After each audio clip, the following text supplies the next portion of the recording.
मुर्गी की कीमत। एक दिन तेनालीराम बाजार से गुजर रहा था। वहां उसने देखा कि मुर्गी खाने के सामने भीड़ लगी हुई है। तेनाली ने वहां खड़े लोगों से पूछा कि वहां क्या हुआ है जो इतनी भीड़ लगी है। किसी ने तेनाली को बताया कि एक गरीब किसान गलती से जौ का भरी बोरा एक मुर्गी पर गिर गया और मुर्गी मर गई। मुर्गी छोटी सी थी, 5 सोने के सिक्कों से अधिक उसकी कीमत नहीं थी, पर मुर्गी खाने का मालिक अड़ बैठा था कि वह उस किसान से 50 सोने के सिक्के लेकर ही उसे जाने देगा।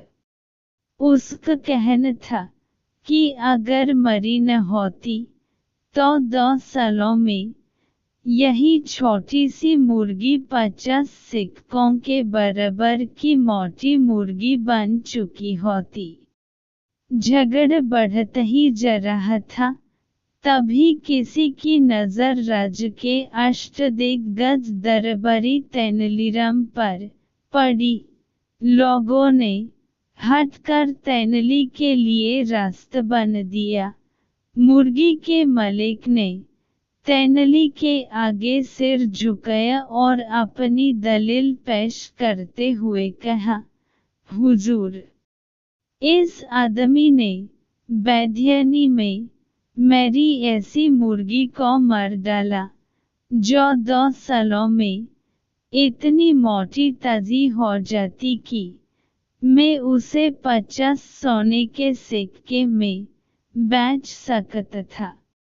तेनालीराम ने किसान की ओर देख पर उसकी तो डर के मारे घिघी बंधी हुई थी।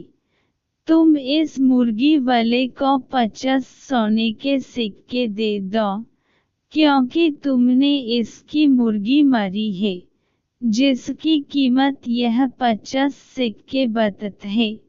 तेनाली ने किसान से कहा। भीड़ में खड़े लोगों के आश्चर्य का ठिकाना नहीं था।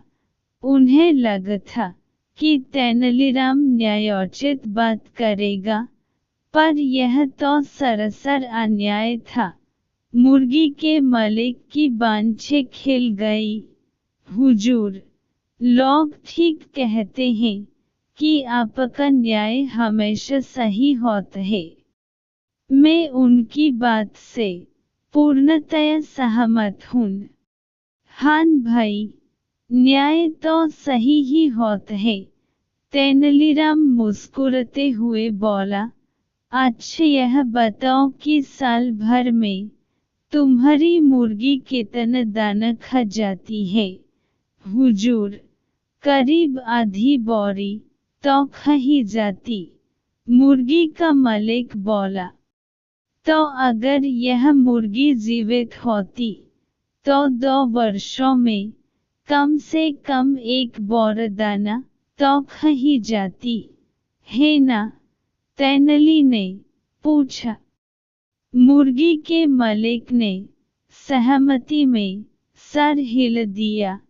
तो तुम ऐसा करो कि वह 1 बोरी दाना इस किसान को दे दो, क्योंकि उसे खाने के लिए तुम्हारी मुर्गी तो जिंदा है नहीं। तेनाली ने मुर्गी के मालिक से कहा।